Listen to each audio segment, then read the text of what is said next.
All right, guys. The ongoing switch to the new style is going to take a little bit, about a week or two for me to finalize. Hans, the tech guy who did such great work for us for the last couple of years, he's no longer here and his tech equipment's gone. So Curtis has to learn how to get the new tech equipment, learn how to use it. And so it could be a transitionary period. So I want to cover today an article that came out this morning. It was so apropos. It was by Bucky Brooks. It was titled Jim Harbaugh's Chargers Will Thrive in Today's NFL. There's some other parts to it you can see, but we're not going to focus on that.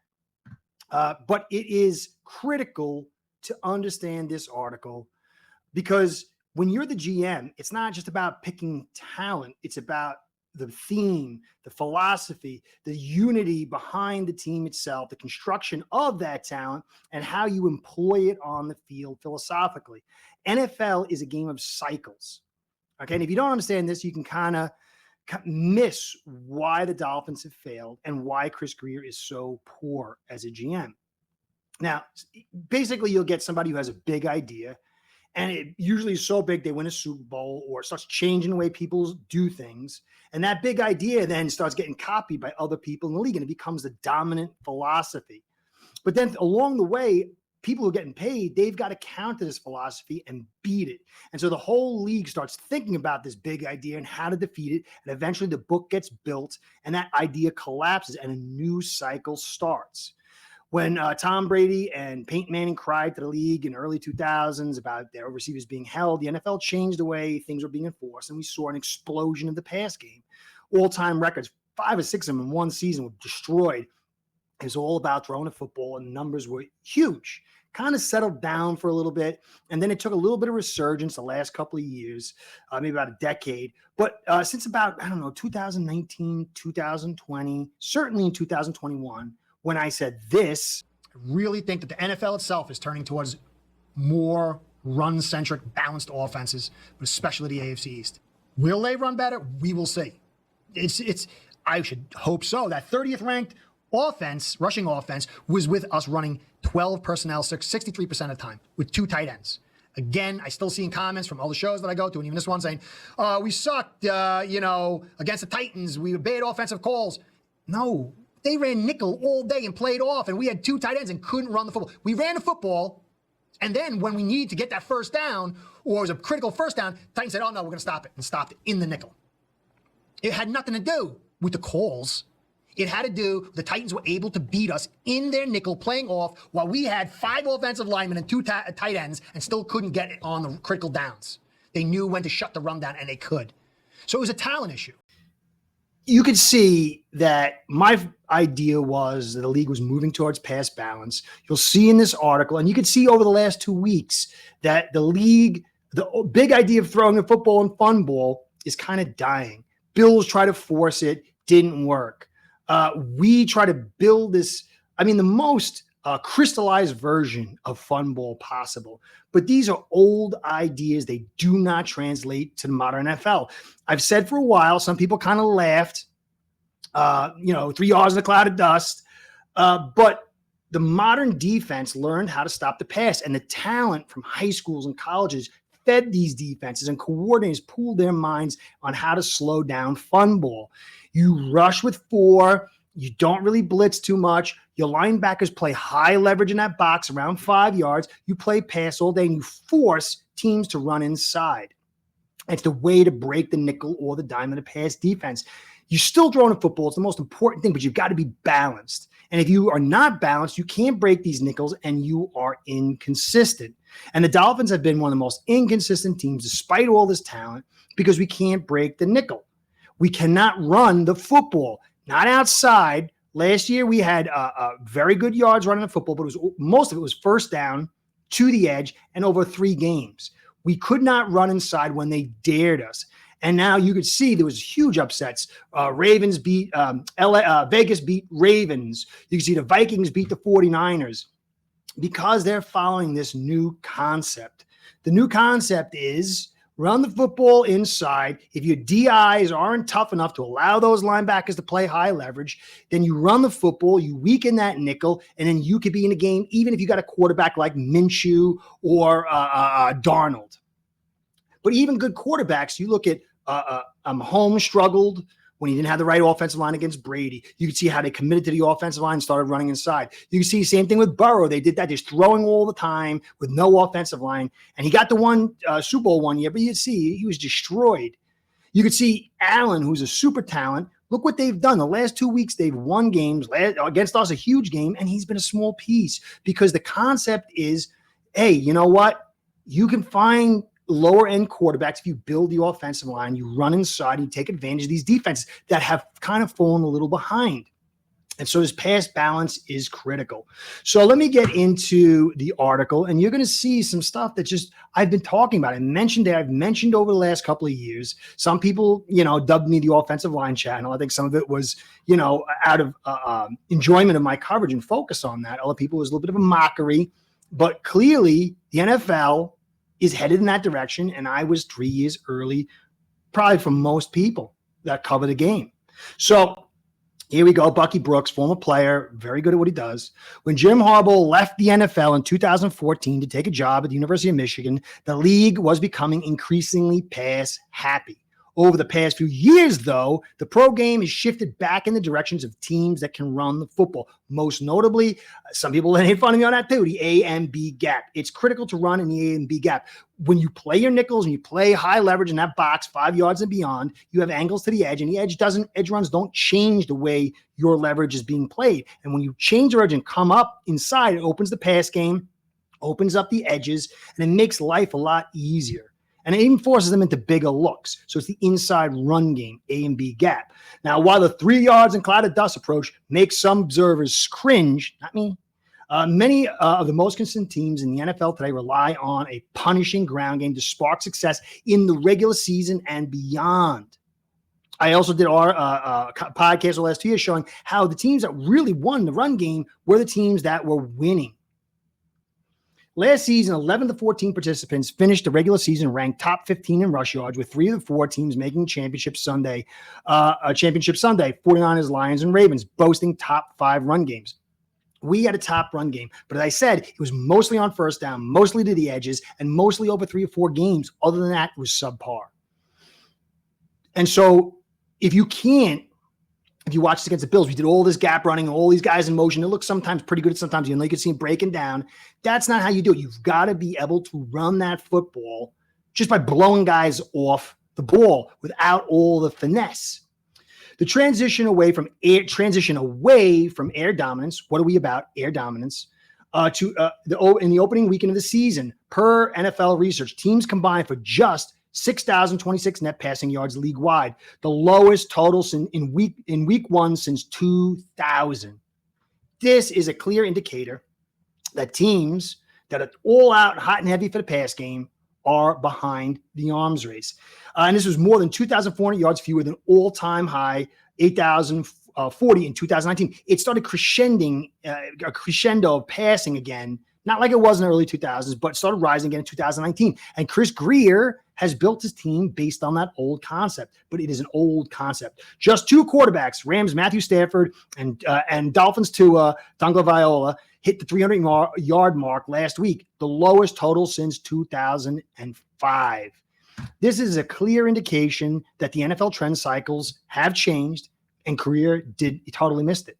And I'm going to get into the details to show you how bad he missed it. And it was a major cycle he missed and a bunch of fundamental undercycles. And it's going to show that he is not competent. Your job as a GM is to see these cycles, get the talent there, pay for it early, and get yourself ahead of the curve, or at least on curve. We are at the bottom of the league as far as prepared for this new curve. Offensive line to me is important. Harbaugh told reporters at the annual league meeting, I played this video. If I ask you a question of like what position group depends on no other position group to be good, but every other position group depends on them to be good, what position group is that? Offensive line. They're not relying on any other position group to be good, but every other position group relies on them to be good, including the OC and the DC and the defense, time of possession. OC is hindered, pigeonholed by what his offensive line can and cannot do, and with the consistency they can and cannot do it. McDaniel, for whatever he is, good, bad, or other, he's totally pigeonholed like Tua and like the rest of the team, like the franchise, because the guy who set this formula up, not just with him, the same thing with Flores and before, is Chris Grier. Harbaugh is always focused on the offensive line to spearhead his rebuilding efforts. Had success in the 49ers. You're seeing he's having success now with the Chargers. It's early on, but we'll see. But the whole league is getting involved in this because football is not about big plays. I mean, it is, but it's icing on top. You've got to have an underlining level of consistency in order to win something big. Within a game, yeah, but not over the course of a season, certainly not to win a Super Bowl. And the offensive line sets that difficulty level and creates the consistency for the entire team. I made fun a couple of years ago in 2021. We had the 45th best offensive line in football because there were 13 other teams that had better offensive lineups. We were that bad. This year's offensive line is probably not as bad as the 21 version. I'd say it's about 39th. It's terrible. It's not even a pro level offensive line when you factor in starters and depth. No other team in the league is going in with Cotton, Eichenberg, Meyer, Jones, as your guys running your team. And you know what? Brewers consider low. Look at the Titans. Look how good they're doing. They brought Cushenberry in there and they're rocking and rolling. They got rid of him because he's on the ground all the time because he can't handle power. Jackson's way overpaid at $12 million. He can't handle power. There's no drive blocking. You're limited. DC's notice, and then they plan around your weaknesses and say, okay, beat us with your weakness. Make us pay for your weakness. And we can't. With a smoke and mirrors pass game built on deception and misdirection in the backfield, Chargers can win without premier receivers on the perimeter. That's all we're about. We have smoke and mirrors everywhere. They do it in the backfield because the offensive line sets the tone. The offense is built on catch and run specialists in mind. Playmakers are preferred over route runners, putting receivers on the move behind defenders, lured in, leverage dropped. Curtis, don't talk about leverage dropped because you are believing in the run game and you have to condense yourself and exposing the middle and the top. Alert into the line of scrimmage with play fakes, legitimate play action. I've said that for years. Not play action like we run 63% with screens and play actions that nobody's buying. The linebackers sit there, read and react, or just drop right away. That doesn't help you. Harbaugh puts the onus on his quarterback to defeat coverage with clever ball handling and precise ball placement. Tua could fit in this system. He could fit in any system because he can do both those things. So people are blaming Tua. Injury factor is real. But I've said over the years, this is not the most conducive environment for Tua. It takes advantage of one of his skill sets, but it leaves so many other areas exposed. It is quite clear. I was ahead on that one too. I'm not going to get into it now. Where are we at? Instead of relying on pass catchers to win against one-on-one coverage, we got $60 million tied in Hill and Tua, 2 first-round picks on Waddle and Hill. I mean, we got 2 first-round picks on Waddle and $20+ million, which still a good thing is a good contract. And Hill 30-something million, and we vested all on him so they can win on 1-1 very quickly because we can't block. But the rest of the league you're seeing is going in a different direction. Grier thought he knew better than the history of the NFL. He thought he knew better than all these other winning teams. And he's left holding the bag because he was totally incompetent. If little old me could see it, how does he not? Scary. From a game management standpoint, increased utilization of ground attack also allows the coach to control the action. McDaniel has no control. Whether it's dictating the coverage with run-heavy sets, slowing down the tempo with a deliberate pace between plays after each run, or wearing down opponents with body blows between the tackles. Notice that's what they did to us on defense, on offense to our defense. And the reliance of the run game sets the table for ending up in the winner's circle. We're not in the winner's circle. We're not going to be there for a while because we're all flash and smoke and mirrors, deception, because we have no consistency. Offensive line is terrible. And we've kind of gutted our DI interior. And I can get into that. But understand, I'd said Grier had missed the rise in value of offensive lineman interior and defensive line in the interior on a defensive line. And he thought he could lowball Wilkins and Hunt. And they overperformed him. He missed the cycle rise. And why were teams paying for these guys, focusing on these guys in the draft and in free agency? Because if you don't have a defensive tackle of really good quality to allow your linebackers to play that high leverage, then you got to crunch the box up because you're here to try to stop the run. Stopping the run is critical. What have we struggled over the last 2 weeks? Stopping the inside run. And then on the offensive line, pressure is quickest on the interior, and you've got to be able to drive guys off the ball and run the football. And we can't do either. And Chris Grier just invested in edges, in old secondary guys to stop the pass, and receivers. But this is the old battle. I study history. I study all manner, but strategy and tactics and armies throughout history is something I'm very, very much into. If you know World War II, the British, after World War I, made the first tanks, and they started doing tank theory. But they kind of threw it to the side. But some German generals had come and watched, took those concepts for their blitzkrieg, lightning warfare. They brought in the fast attack through armored personnel carriers and tanks. And when they attacked France and Poland first, France was prepared. They had long lines of fortifications, and they had built themselves for the trench warfare of World War I. But World War II had a totally different war, and they just went around them. And they took France over with an expeditionary force of Britain in a couple of days because they were ahead of the curve. We are France and Britain. We have built like nobody's business. Nobody in the league is built like for the old system and the old war. And we're going to lose big. And it's got to be about Chris Grier. It's not about just, again, picking talent, but he's incompetent. He's totally missed the cycles of players, the cycles of the game itself, because it extends to offense and defense. And so we are in very, very, very steep trouble. And you can't put this thing together quickly. I know how it's going to go. We'll probably have a very poor season, and then the line will be, well, we got all these picks, and we got high picks, and we're going to prepare ourselves, and next year we'll get it all figured out, add some linemen in there, and everything's going to be all right. No. First of all, Grier can't. He's proven in the past he really can't draft well. On the interior of the offensive line, on the offensive line in general. We're strapped with money.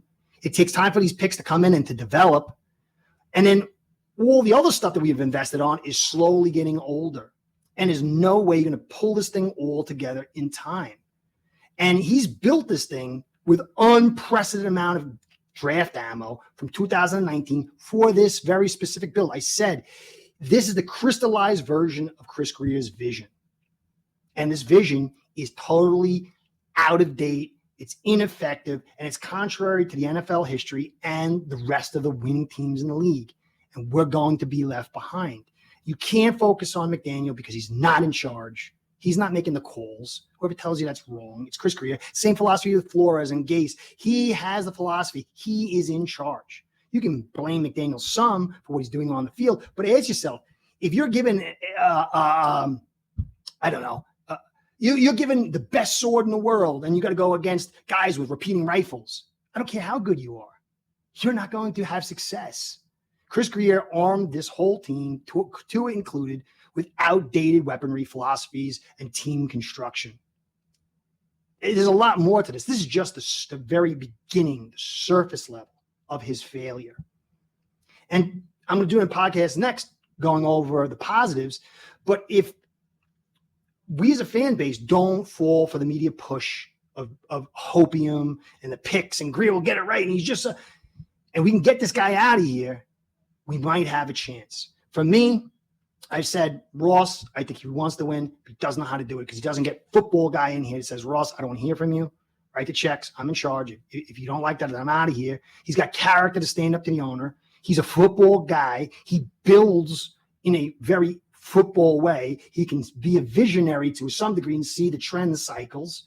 Then he can come in and cut half the staff because the staff fails on many regards.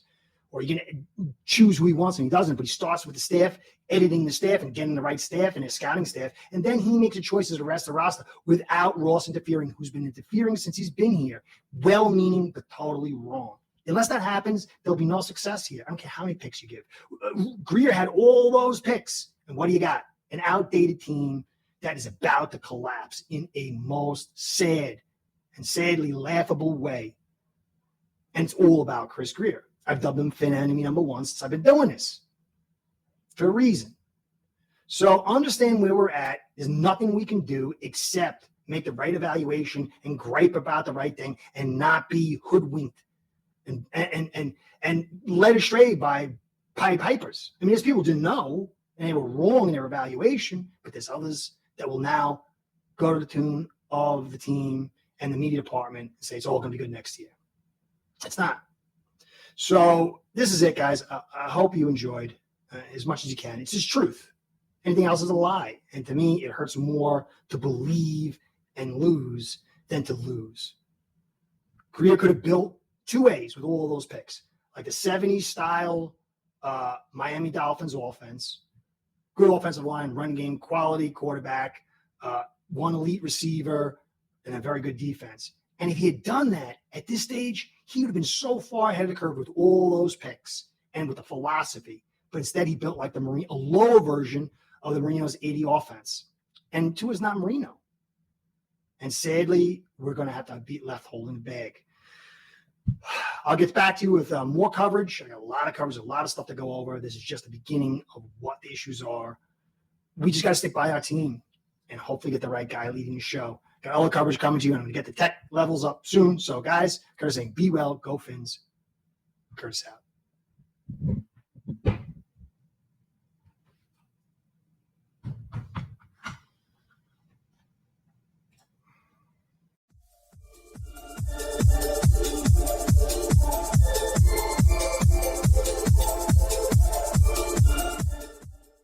Start building your own online sports book today by getting signed up with aceBread.com service that'll allow you to book action on sports from all around the world.